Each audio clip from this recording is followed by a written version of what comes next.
argued that too, and we had a cross appeal on our equal protection claim and argued it in front of the Ninth Circuit. And I actually asked the Ninth Circuit to reverse that part of the Witt decision and Phillips v. Paris. And they are not reaching the merits of that in light of the opinion that they issued to us today.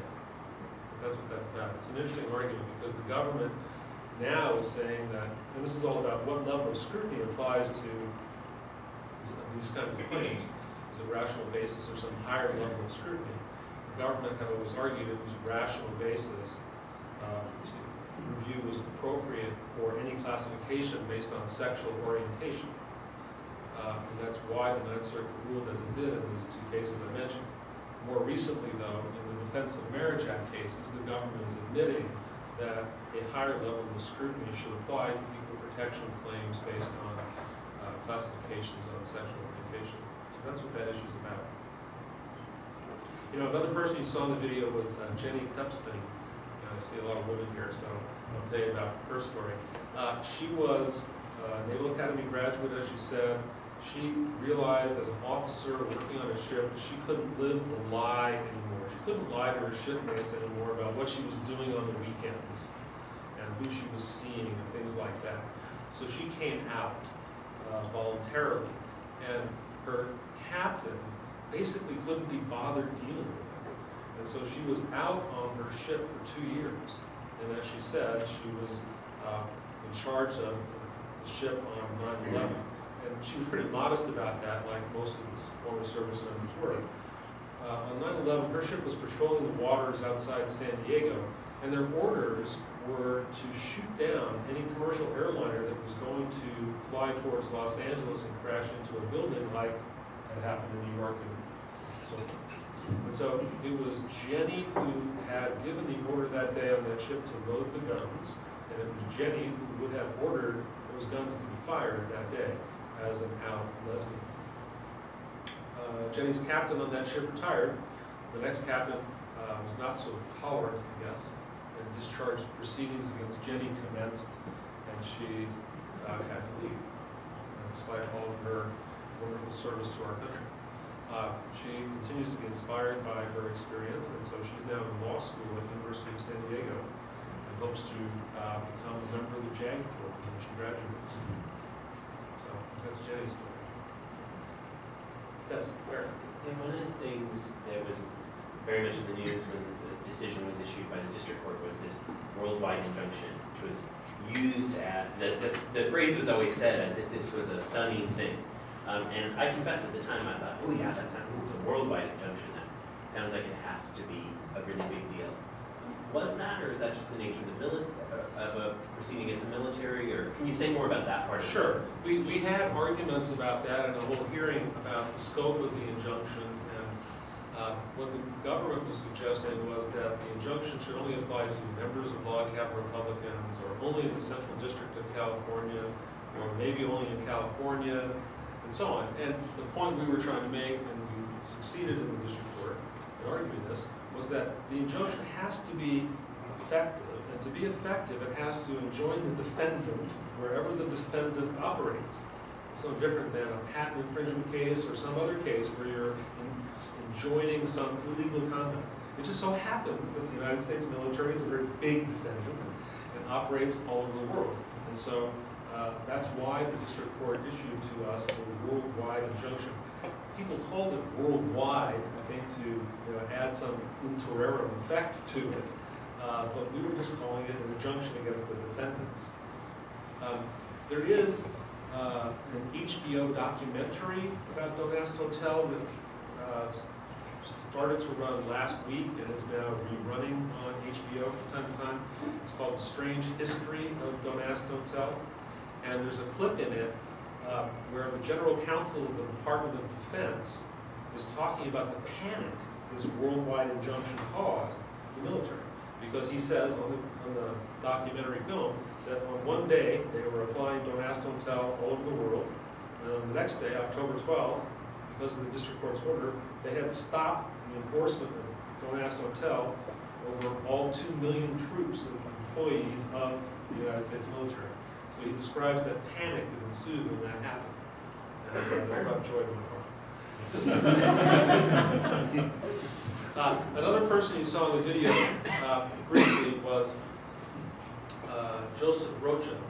He was a Navy seaman. Joseph was the product of a Navy family. His father and grandfather were in the Navy. When he was 18, he enlisted in the Navy. His dream was to go to the Naval Academy, but he didn't have the grades in high school to do that. So he was going to try and work his way through the Navy and then work his way through a Navy prep school and then get in that way. So at age 19, he is dispatched to Bahrain, where he works in a canine unit, dogs and sniff out bombers and things like that. So he is private by nature. He hasn't said anything to anybody about his sexuality. But at age 19, his older mates in the canine unit, including the superior, invited him to go out to whorehouses with them. And he declined. And so, of course, his mates said, well, if you're not going to whorehouses with us, you must be gay. So Joseph was then tormented by his fellow Navy persons because they called him gay. So they forced him to sing show tunes at meetings. They had a row of chairs, sort of like this one, and all the people in the group lined up in the chairs, and they forced him with a dog collar around his neck to go from person to person and simulate performing oral sex on him. And then they tied Joseph to a chair on another occasion, and since they were working with dogs, there were dog kennels. They tied him to a chair and threw him in the dog kennel, which of course is full of dog waste. Joseph was unwilling or reluctant to report this to his supervisors, because if he did, then of course it would all have come out that he was gay, and he would be the one who would be discharged. So he didn't report it for a long, long time. He endured it for a long time, and ultimately just couldn't take it anymore, and finally came out. He too hopes to re-enlist now that Don't Ask Himself has been reviewed. These are some of the stories of the people, and there's a lot of stories just like that about these individuals who were impacted by Don't Ask, Don't Tell. One of the other things, again, going back to the women in the military, is the disproportionate impact that Don't Ask, Don't Tell had on women in the military. When Congress passed Don't Ask, Don't Tell in 1993, there was literally no discussion about women. It was all about how gay guys would be predators if they were allowed to serve openly. It was all about showers and foxholes and how gay guys would grab and do other things. Nothing about women. But it turns out, according to the experts that we put on at the trial, that women make up about 14% of the personnel in our armed forces on average, but made up 38% of the discharges under Don't Ask, Don't Tell. And so we had witnesses explain why this was so. And one of them explained that the phenomenon really came to be known as lesbian dating. Okay? So if you're looking at me puzzled, but I shall explain. What's your name? Amy. Amy. Okay, so Amy, I'm an Army person. You're in the Army with me. We work together. And I come on to you, okay? And I want to go out or do something more than go out.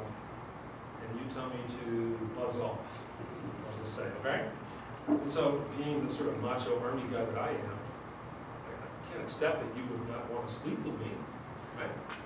So the only reason you wouldn't want to sleep with me is you must be gay, right? So I and my mates would, of course, start looking around into Amy or Amy's life, and so we found examples, and these are true stories, of somebody would walk into Amy's room and find Melissa Etheridge CD, a